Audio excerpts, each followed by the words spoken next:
Bapa yang baik, kami mengucap syukur untuk pagi hari ini. Di setiap keadaan kami pagi hari ini, Engkau yang jaga kami, Engkau yang lindungi kami, Tuhan. Engkau yang membawa kami untuk semakin lebih dekat lagi mengenal Engkau, Tuhan. Biar pagi hari ini kami rindu untuk memuji dan menyembah Engkau, meninggikan namamu, Tuhan. Apapun kondisi kami percaya Engkaulah Allah yang berkuasa, Engkaulah Allah yang berdaulat, Engkaulah Allah yang mengendalikan segala sesuatunya apa yang terjadi di dunia ini, Tuhan. Terima kasih Bapa, siapkan hati dan pikiran kami untuk boleh memuji dan menyembah Engkau, dan kami juga rindu untuk saudara-saudara kami yang akan bergabung. Kau yang percepat langkah mereka, Tuhan, untuk boleh sama-sama memuji menyembah Engkau, menggali kebenaran firman Tuhan, dan berdoa bagi rekan-rekan kami, bagi tempat kerja kami, Tuhan. Berikan kami hikmat, Tuhan. Hari lepas hari pertajam setiap diri kami, Tuhan. Manusia rohani kami, Tuhan.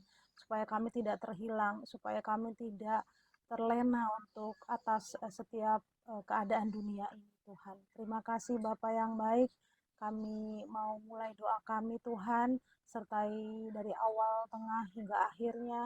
Dan terlebih lagi kami rindu untuk ini boleh menyenangkan hatimu, Tuhan. Terima kasih Bapa yang baik. Betapa dahsyat Engkau, Tuhan, pencipta segala yang ada.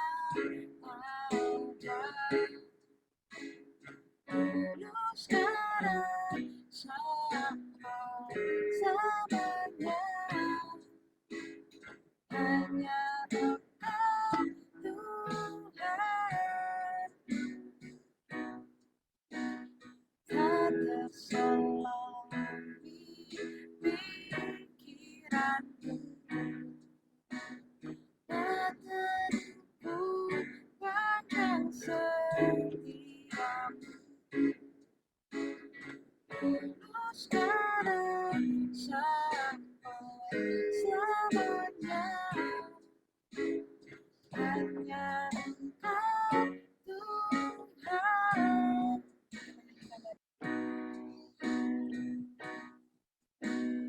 Betapa dahsyat Engkau, Tuhan, pencipta segala yang ada. Tulus dan sampai selamanya. Hanya Engkau, Tuhan, tak terselang di pikiranku,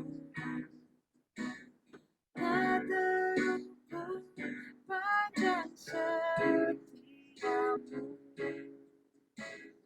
Tulus dan sampai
adakan hanya Engkau Tuhan selamanya. Kau tetap Allah dunia, semua bergoncang.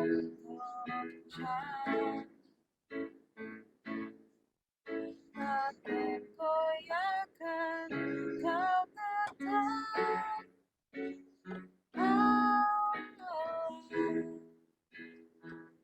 kau tetap Allah,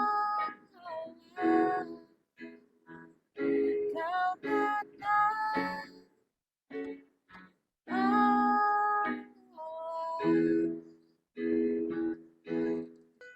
mengucap syukur Tuhan. Kami memiliki Allah yang besar, kami memiliki Allah yang luar biasa Tuhan. Terima kasih untuk setiap kesetiaan-Mu dalam hidup kami. Kami percaya Tuhan untuk kami boleh ada hingga hari ini. Pasti Engkau memiliki rencana yang indah bagi kami, yang spesifik bagi kami Tuhan. Ajar kami untuk peka, ajar kami untuk mengerti Tuhan, bahwa waktu-waktu ini adalah kesempatan kami untuk boleh semakin dekat dengan Engkau Tuhan. Ajar kami untuk tidak terlena dengan segala aktivitas yang kami lakukan. Kami percaya Bapa, Engkau yang memberikan kami hikmat untuk mengerti setiap waktu-waktu yang boleh kami jalani hari-hari ini Tuhan. Untuk kami yang boleh hadir pagi hari ini, ada Ibu Shirley, ada Ibu Fride, ada Ibu Erika dan hamba-Mu di sini Tuhan. Kami percaya Engkau yang mengurapi kami masing-masing, Engkau yang memberikan kami pengertian Tuhan. Kalau sebentar lagi kami akan mendengarkan sharing firman Tuhan melalui hamba-Mu Bu Erika, berikan dia hikmat pengertian yang luar biasa dalam dirinya untuk boleh menyampaikan isi hati-Mu Tuhan bagi setiap kami. Persiapkan kami juga Tuhan, sehingga setiap firman yang boleh kami dengar itu boleh seperti benih yang ditanam di tanah yang subur, sehingga firman yang boleh kami dengar itu boleh berakar, bertumbuh dan berbuah dan banyak memberkati banyak orang. Terima kasih Tuhan, kami serahkan acara ini ke dalam tangan Tuhan. Dalam nama Tuhan Yesus kami sudah berdoa dan mengucap syukur. Amin. Puji Tuhan. Bu Erika untuk bisa boleh membagikan sharing firman Tuhan pagi hari ini, dan nanti kita lanjutkan untuk doa pagi. Silakan Bu Erika. Ya, makasih waktu dan kesempatan. Aku dikasih 2 firman, tapi aku mikir-mikir tadi, aku nyari-nyari, tapi kayaknya lebih ditekankan di 1 Samuel 6 ya, 1 Samuel 6. Mungkin ini ayat sampai 21, tapi kita nggak usah ambil semuanya. Kita ambil ayat-ayat yang di sini ada ayat 2, 2b, sampai 3. Sampai 3 juga itu. Jadi kita ambil karena ceritanya panjang, nanti aku udah baca, aku bercerita saja, dan kita ambil hikmat apa yang Tuhan kasih kepada kita. Ya, sebelum mulai kita berdoa dulu ya, kita minta kuasa Tuhan menguasai kami. Haleluya, haleluya. Segala puji, hormat, dan sembah hanya bagi-Mu Tuhan. Kemuliaan milik-Mu dan kami kembalikan semua kehadiran. Tuhan yang punya kuasa, Tuhan yang bisa melakukan apapun. Kuasa di bumi dan sorga milik-Mu, dan kami yakin dan percaya kami tidak salah mengikut Engkau. Kami akan ada damai, sejahtera, sukacita, bahkan kami mati Engkau siapkan tempat bagi kami. Inilah kami, bentuklah kami, kuduskan hidup kami, dan teguhkan hati kami, pikiran, hati, dan semua yang ada pada kami. Tuhan jamah, terutama pikiran ini Engkau jamah, ampuni dosa-dosa kami semua. Kuduskan hati dan pikiran kami, untuk kami melihat lebih jauh.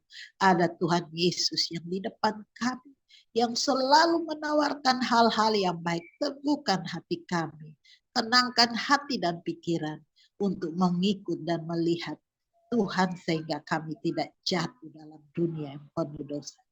Inilah kami, Berfirman bagi kami dan kuduskan hati dan pikiran kami. Dalam nama Tuhan Yesus yang hidup, kami sudah berdoa. Haleluya.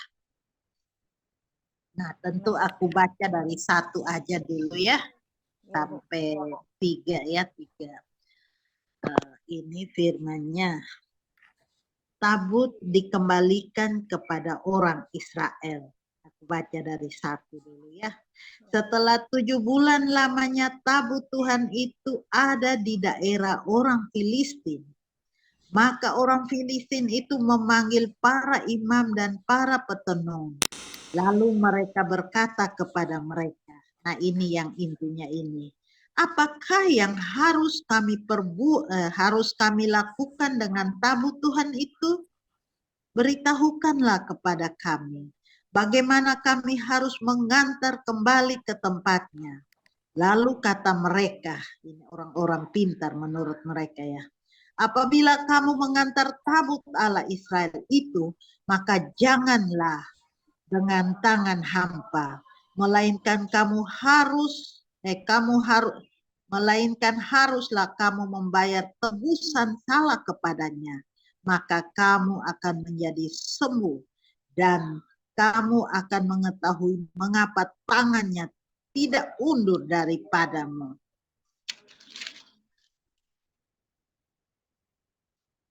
Oke ya. Jadi sebenarnya awal aku baca firman ini aku tidak mengerti apa maksudnya. Tetapi begitu didalami Tuhan mau supaya kita bertanya apa yang harus kami lakukan dengan tabut Tuhan itu. Kalau itu berlaku pada orang Filistin ini, tetapi kita melihat ke dalam diri kita apa yang harus kami lakukan dengan Tuhan yang sudah kami miliki. Sebelumnya saya akan bercerita sedikit tentang cerita orang Filistin ini. Jadi ceritanya orang Filistin ini berperang melawan orang-orang Israel itu ya. Dalam hal ini di daerah-daerah sekitar mereka juga. Terus orang Filistin ini lihat mereka ini. Mungkin dari cerita yang dulu Daud melawan orang kuat itu. Kecil aja nggak bawa senjata tapi bisa menang. Terus sampai sekarang yang firman ini katakan ini, bahwa pada saat mereka melawan dengan orang Israel ini, mereka kalah. Terus mereka berpikir bahwa tabut perjanjian ini Tuhan ada di situ. Dan mereka perang dan mereka curi tabut itu. Mereka curi tabut itu, mereka bawa ke daerah Filistin. Mereka berpikir bahwa dengan tabut perjanjian ini ada, dengan tabut ini ada di mereka, pasti mereka menang. Oke ya, cerita sampai situ. Kita lihat bahwa tabut perjanjian di daerah orang Israel ini, orang kepercayaan ini, di mana itu menjadi berkat, kekuatan Tuhan ada di situ. Karena di dalam tabut sini yang jaga ini tabut adalah anak-anaknya Samuel. Mereka jaga, mereka lakukan sesuai dengan apa yang Tuhan mau. Sehingga apapun mereka lawan, mereka berhasil karena Tuhan di pihak mereka. Nah, orang Filistin ini membaca itu dan dia bilang, asal aku ambil tabut itu bawa ke tempat aku, pasti orang Israel akan kalah. Pasti Tuhan akan memberkati mereka. Mereka bawalah. Mereka pikir ini suatu keuntungan, hal yang harta yang terindah mereka ambil bawa ke daerah Filistin. Mereka membawa tabut ini ke daerah Filistin. Apa yang terjadi setelah mereka membawa tabut itu, bahkan 7 bulan lamanya tabut itu di orang Filistin. Apa yang terjadi? Mereka kena tulah. Kita lihat bahwa di situ mereka kena tulah. Yaitu tulahnya ada bengkak-bengkak, ada tikus yang makan sawah atau ladang mereka, hasilnya dimakan oleh tikus. Borok emas tunggu. Menurut jumlah raja kota itu ini mereka 5 borok emas. Mereka ini borok-borok di badan mereka, bengkak-bengkak. Terus hasil panen mereka dimakan tikus. Dan banyak hal yang mereka terima gak menyenangkan diri mereka. Sehingga mereka bingung, kenapa Allah udah berada di mereka, tetapi mereka malahan jadi tulah buat mereka. Nah itulah, mereka punya kepercayaan yaitu berdasarkan ini adalah dewa-dewa itu, patung-patung itu. Dan di ayat 5 ini dikatakan bahwa mereka curi dan mereka bawa masuk ke rumah penyembahan mereka, ada dewa-dewa di situ, dragon, ada apa begitulah. Ini cerita yang aku baca. Jadi di situ pada saat mereka taruh tabut Tuhan di situ, apa yang terjadi? Bangun pagi-pagi itu patung ini kan nggak bisa bergerak. Besok pagi mereka pergi lihat, mereka senangkan tabut di mereka. Itu patung itu pada jatuh dan kayak sembah, itu apa? Dragon itu patung-patung mereka itu seperti menyembah kepada tabut Tuhan itu. Jadi oke lah mereka ini, waduh ini gimana kejadiannya? Kodong Tuhannya mereka itu kok jadi menyembah ke itu. Besok lagi mereka betulin, mereka besok lagi ini tangan terpelanting ke depan pintu ini. Jadi Allah mereka jadi rusak jadinya. Nah, karena apa? Karena tabut perjanjian itu. Sehingga mereka itu bisa sampai 7 bulan mereka simpan.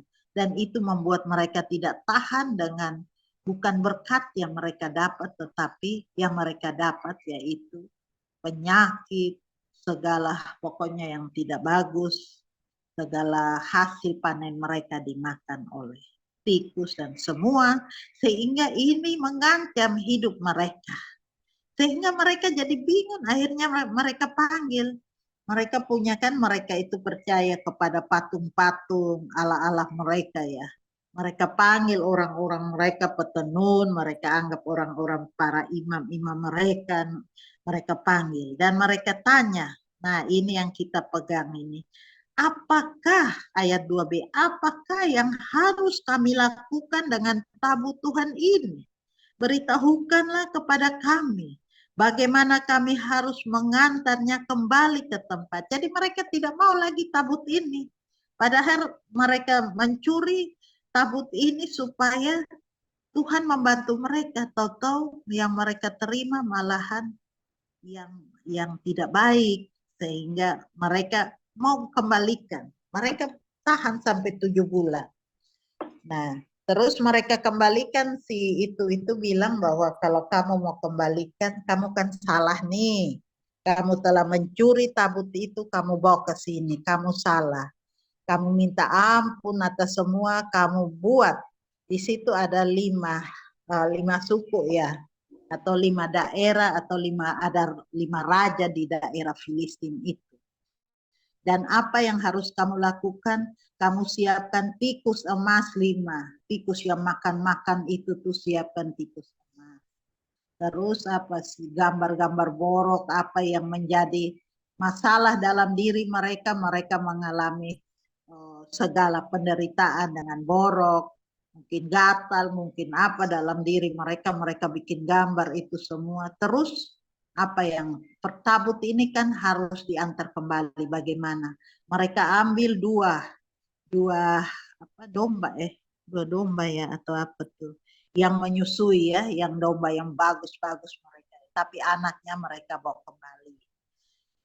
Terus domba ini mereka buat satu itu peti baru ya, karena mereka hargain, walaupun mereka ini mereka Allah mereka itu adalah patung-patung itu, tetapi mereka hargain tabut ini. Mereka takut, mereka bikin peti yang baru, mereka ambil apa domba atau keledai atau apa ya, mereka ambil itu yang bagus, yang belum ini, terus udah beranak kan, menyusui kan, jadi anak-anaknya dibawa ke kandang, mereka pakai yang bagus, terus mereka antar kembali tabut itu ke tempat di mana mereka curi bawa ke Israel ini. Nah, mereka bawa, mereka antar, dan apa yang terjadi? Raja-raja 5 raja itu mengikuti. Jadi mereka sangat hargain. Walaupun itu bukan Allah mereka, tapi mereka percaya ada kuasa yang besar. Dan mereka bawa itu tabut, mereka buat semua yang bagus, raja-raja ini mengikuti dan bawa kembali. Terus mereka sampai ke kebunnya si Yosua. Mereka sampai ke kebunnya Yosua. Di sana orang-orang Israel ini mereka lagi ada di kayak sawah atau di kebun mereka. Terus mereka angkat kepala, wah tabut mereka sudah kembali, dan mereka senang. Mereka senang karena tabut mereka itu yang dicuri itu sudah kembali. Dan mereka terlalu senang sehingga mereka setelah itu dan ia membunuh beberapa. Nah mereka sebelum sampai ke sana mereka tanya, ini domba ini tabut ini mau diantar kemana? Terus mereka bilang kalau memang itu kan ada tadi domba atau keledai ya. Nah kalau misalnya itu bawa lewat Betsemes, siapakah yang tahan berdiri lihat? Kalau mereka bawa ditemanin raja-raja itu, mereka mengaku salah. Mereka mau minta ampun semua, mereka mau tebus kesalahan mereka, raja-raja ikut. Nah, ini aku baca 4 dulu ya. Sesudah itu bertanyalah mereka, apakah tebusan salah yang harus kami bayar kepadanya? Jawab mereka, menurut jumlah raja kota Filistin, 5 borok emas, 5 tikus emas. Sebab itulah yang sama menimpa kamu sekalian dan raja-raja kotamu. Jadi buatlah gambar borokmu dan gambar tikus yang merusak tanahmu, dan sampaikanlah hormatmu kepada Allah Israel. Mungkin ia akan mengangkat daripadamu dan daripada Allah mereka, daripada tanganmu yang menekan dengan berat. Jadi mereka tertekan dengan tabut ini. Terus ayat 6, mengapa kamu berkeras hati sama seperti orang Mesir, Firaun berkeras hati? Bukankah mereka biarkan bangsa itu pergi ketika ia mempermainkan mereka? Oleh sebab itu ambillah, siapkanlah sebuah kereta baru dengan 2 ekor lembu. Ini dia pakai lembu ya. Lembu yang menyusui yang belum kena kuk. Pasanglah kedua lembah itu pada kereta, tetapi bawalah anak-anak kembali ke rumahnya, supaya jangan mengikutinya. Kemudian ambillah tabut Tuhan, muatlah itu ke atas kereta yang letakkanlah benda-benda emas yang harus kamu bayar kepadanya sebagai tebusan salah dalam suatu peti di sisinya, dan biarlah tabut itu pergi. Perhatikanlah, apabila tabut itu mengambil jalan daerah ke Betsemes, maka dialah itu yang telah mendatangkan malapetaka yang hebat itu kepada kita. Jika tidak, maka kita mengetahui bahwa bukanlah tangannya yang telah menimpa kita. Kebetulan saja hal itu terjadi. Jadi mereka percaya, walaupun mereka punya Allah lain yang mereka sembah, tetapi mereka percaya bawalah lembu ini kalau jalan ke Betsemes, maka tangan Tuhan telah menghantam kita karena kita jahat. Terus mereka bawa kembali ke Betsemes, karena mereka ikut lembu ini bawa kemana. Mereka ke Betsemes dan sampailah mereka di ladangnya Yosua. Pada saat mereka sampai situ, orang lagi bekerja di ladang, dan mereka melihat, wah tabut ini sudah kembali, dan mereka merasa senang. Mereka merasa senang, raja-raja masih di situ. Terus mereka juga tabut itu mereka datang dan mereka sembah di ayat berapa nih? Nah ini ayat 14. Ayat 14 ya di situ. Kereta itu sampai ke ladang Yosua, orang Betsemes itu, dan berhenti di sana. Di sana ada batu besar. Mereka membelah kayu kereta itu dan mereka mempersembahkan lembu-lembu sebagai korban bakaran kepada Tuhan. Orang-orang suku Lewi menurunkan tabut Tuhan dengan peti yang ada di sebelahnya, dan di dalam itu ada benda-benda emas. Lalu mereka menaruh di atas batu besar itu. Dan pada hari itu juga orang Bet Semes mempersembahkan korban bakaran, korban sembelihan kepada Tuhan. Ketika 5 raja kota Filistin itu melihat hal itu, pulanglah mereka ke Ekron hari itu juga. Nah, jadi kita lihat bahwa mereka begitu, mereka juga percaya. Mereka bawalah itu, dan pada saat sampai di situ, orang-orang ini senang, orang Bet Semes ini senang. Dan mereka apa? Mereka belah itu kayu kereta yang baru, semua lembu yang ada mereka persembahkan kepada Tuhan. Sehingga raja-raja lihat ini, sudah, kita udah tebus salah kita, mereka sudah terima, bahkan mereka persembahkan persembahan untuk Tuhan. Dan mereka rasa udah selesai. Dan orang Bet Semes itu terus mereka memanggil, lalu mereka mengirim utusan kepada penduduk Kiryat Yarim. Kiryat Yarim itu yang di mana tempat tabut Tuhan ini ada. Dengan itu pesan orang Filistin telah mengembalikan tabut Tuhan. Datang dan angkutlah itu kepadamu. Jadi ceritanya sampai di situ, di mana mereka bertanya bahwa tabut ini mau apa kita lakukan dengan tabut ini, orang-orang yang tadi mencurinya. Nah, itu mereka dengan masalah mereka, dan mereka menyelesaikan dengan cara mereka, tetapi mereka menghargai tabut itu. Karena di situ mereka tahu Tuhan ada di situ, Tuhan orang Israel, dan dengan tabut itu Israel menang dengan semua yang terjadi. Tetapi pada saat mereka ambil itu, hal yang bukan menjadi milik mereka, harusnya itu menjadi berkat buat orang Israel, mereka ambil, malahan tulah atau kutuk yang mereka dapat. Nah, sekarang apa yang harus kita implementasi dalam diri kita? Yang harus kita implementasi, kita ini punya tabut Tuhan.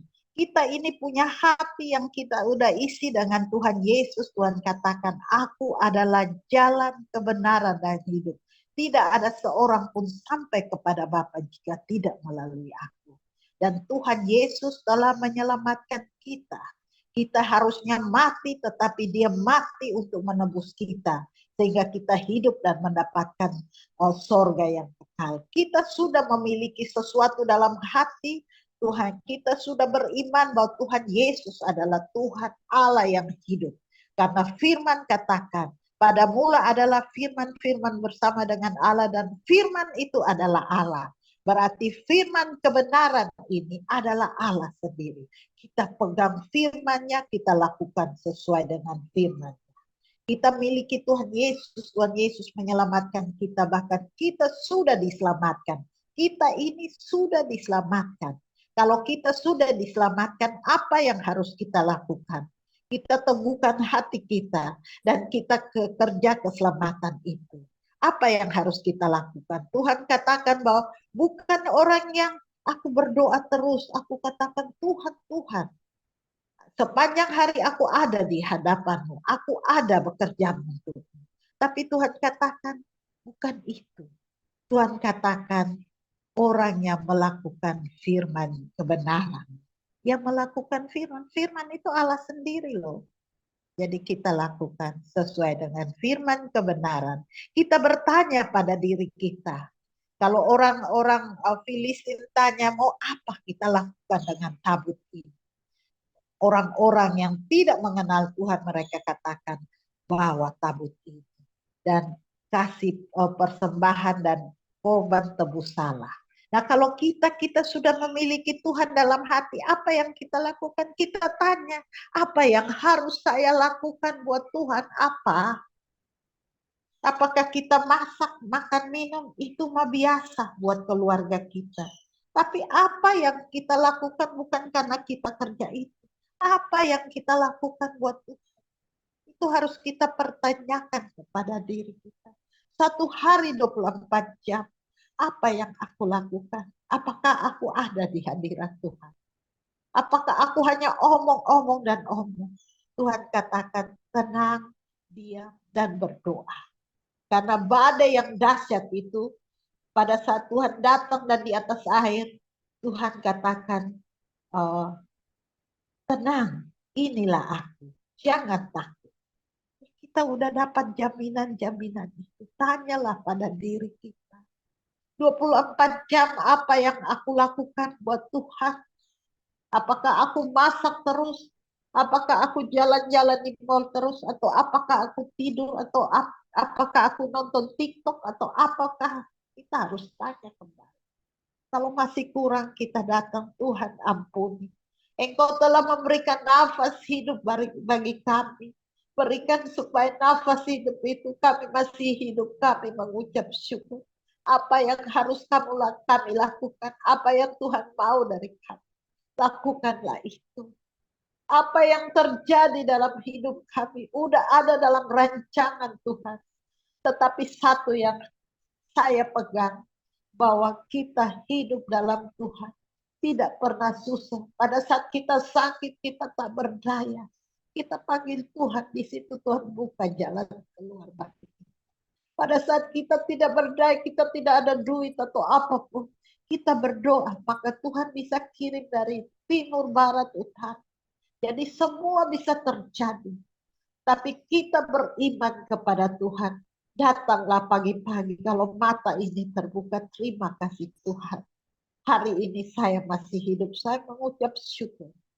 Sedikit penyembahan buat Tuhan. Kasih Tuhan senang. Kita tidak punya apa-apa. Apa yang kita miliki semua milik Tuhan. Tetapi kita, suara kita yang jelek ini, kita kasih. Kita sembah Tuhan.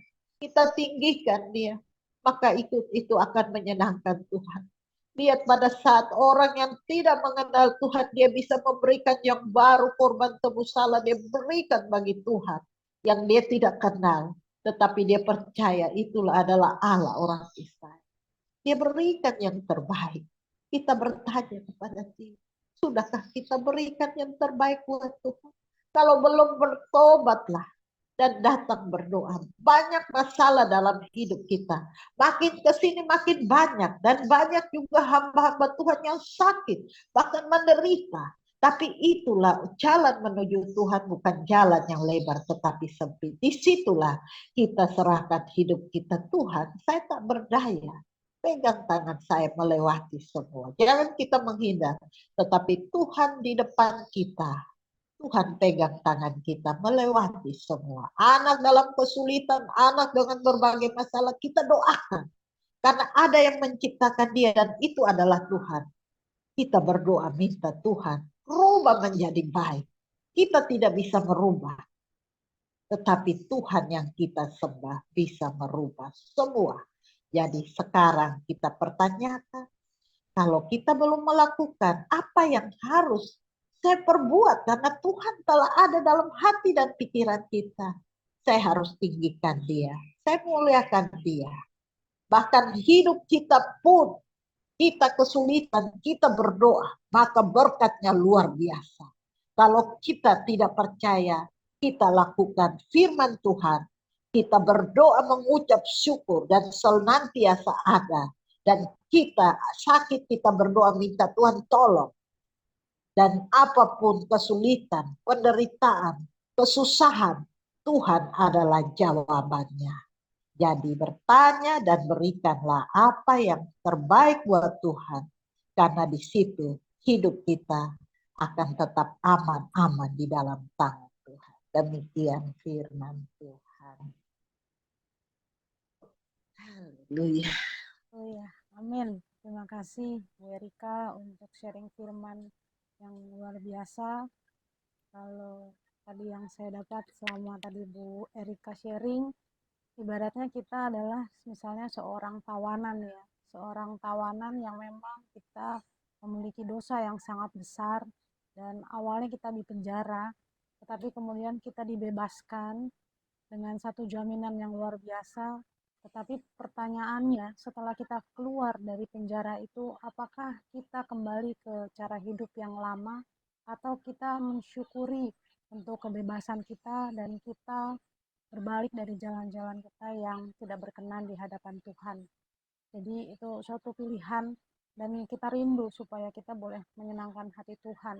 Seperti yang Bu Erika sampaikan, apakah kita setelah bangun pagi, mata kita ini masih terbuka, apa kita mengucap syukur, atau kita lebih memilih untuk bersungut-sungut untuk seluruh pergumulan atau permasalahan atau kekecewaan yang kita hadapi, atau kita malah mengucap syukur untuk segala sesuatunya, karena Tuhan pasti punya jalan untuk seluruh permasalahan pergumulan hidup kita.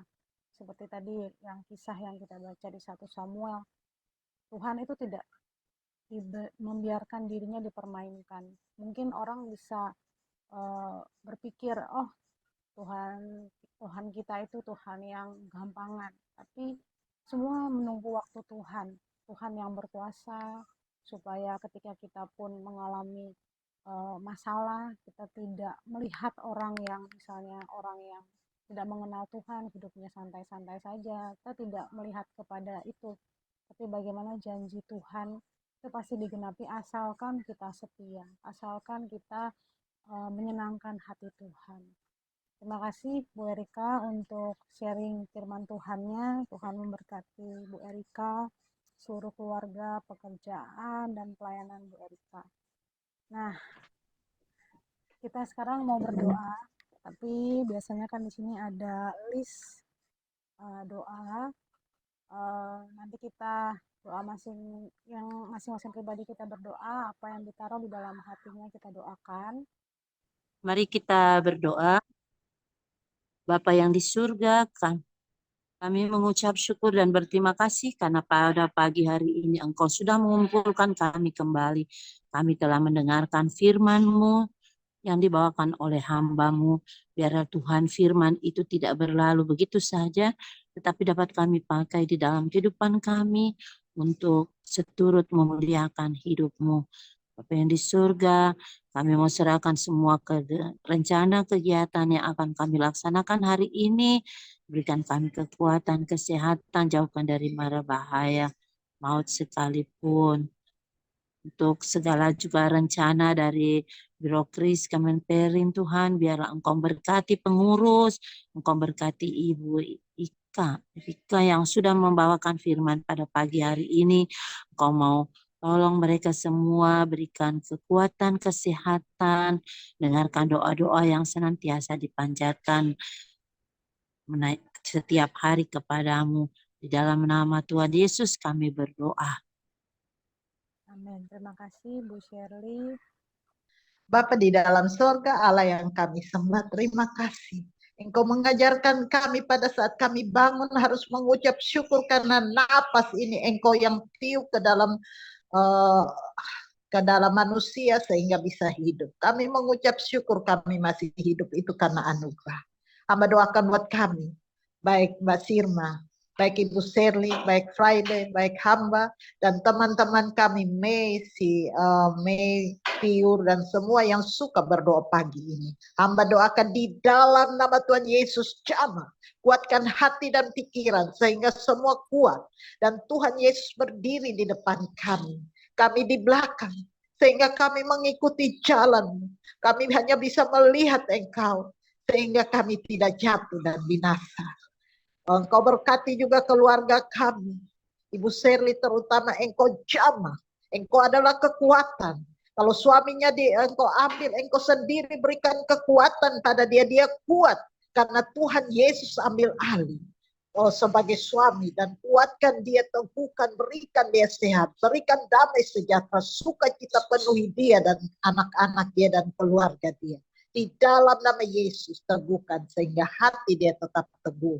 Karena Tuhan Yesus telah menyediakan tempat yang baik buat suaminya. Hamba doakan Mbak Sirma, Tuhan jamah dia, berkati dia, suami dan anak-anak. Banyak kesulitan yang dihadapi di dalam nama Yesus. Tuhan berkati sehingga apa yang diperbuat boleh berhasil. Hamba doakan juga buat Friday. Engkau jamah adik-adik ini. Tuhan jamah kuasai dan berkati mereka. Dalam pekerjaan di Kementerian Perindustrian. terlalu banyak dan terlalu ini. Tuhan jamah dan berikan kemampuan. Tuhan akan mengangkat anak-anakmu menjadi kepala bukan ekor. Berkati mereka. Hamba doakan buat Mei, hamba doakan buat Tiur, hamba doakan buat Jelita, hamba doakan buat hamba juga. Tuhan jamah kami. Jamah mereka yang tidak ikut ini, Engkau berkati mereka. Supaya makin lama makin Tuhan kuasai dan selamatkan kami semua. Hamba doakan buat hamba, Tuhan jamah kuasai hidup hamba, suami dan anak-anak. Berkati kami semua, apa yang kami perbuat berikan berhasil. Lindungi kami, topang kami semua sehingga kami kuat. Engkau juga kuasai tubuh jiwa ini. Hati kami, Tuhan, kami tidak bisa kendalikan, pikiran juga tidak bisa. Jiwa dan roh kami milikmu, Engkau jaga. Nyawa kami, darah kami, Engkau kuduskan. Cabut segala racun-racun dalam darah kami. Dalam nama Yesus tercabut. Sehingga kami sehat, kuat, dan mengikut Engkau. Damai sukacita Tuhan boleh turun. Hamba doakan juga buat Kementerian Perindustrian, Engkau jamah. Dari menteri, baik eselon 1, eselon 2. Dan kami semua. Kami yang dibawain Tuhan jamah. Apa yang kami lakukan Tuhan berkati. Berikan apa yang kami lakukan, kami berhasil, nama Tuhan dipuji dan dipermuliakan. Hidup ini milikmu. Kami juga doakan buat Tuhan berikan hujan. Sehingga ada hujan buat di seluruh daerah, tetapi tidak musibah kebanjiran. Tetapi berikan kami dapat hujan, dan kami mengucap syukur sehingga petani-petani boleh menanam dengan baik. Hamba doakan buat Israel dan Palestina, bahkan Soviet dan Ukraina. Tuhan jamah mereka semua. Segala ego-ego ini akan menguasai kami. Tetapi di dalam nama Tuhan Yesus kasih mengalahkan semua. Engkau jamah, Engkau rubah, Engkau hadir di sana, Engkau rubah. Perang ini Engkau hentikan. Sehingga banyak orang-orang benar tidak mati binasa sia-sia Tuhan. Terima kasih, inilah kami semua pegawai Binroflis, Engkau berkati. Baik semua apapun kami juga, dalam pekerjaan kami Engkau berkati. Terima kasih atas hidup ini, kami mau kembalikan semua ini hanya di dalam nama Tuhan Yesus yang hidup. Haleluya.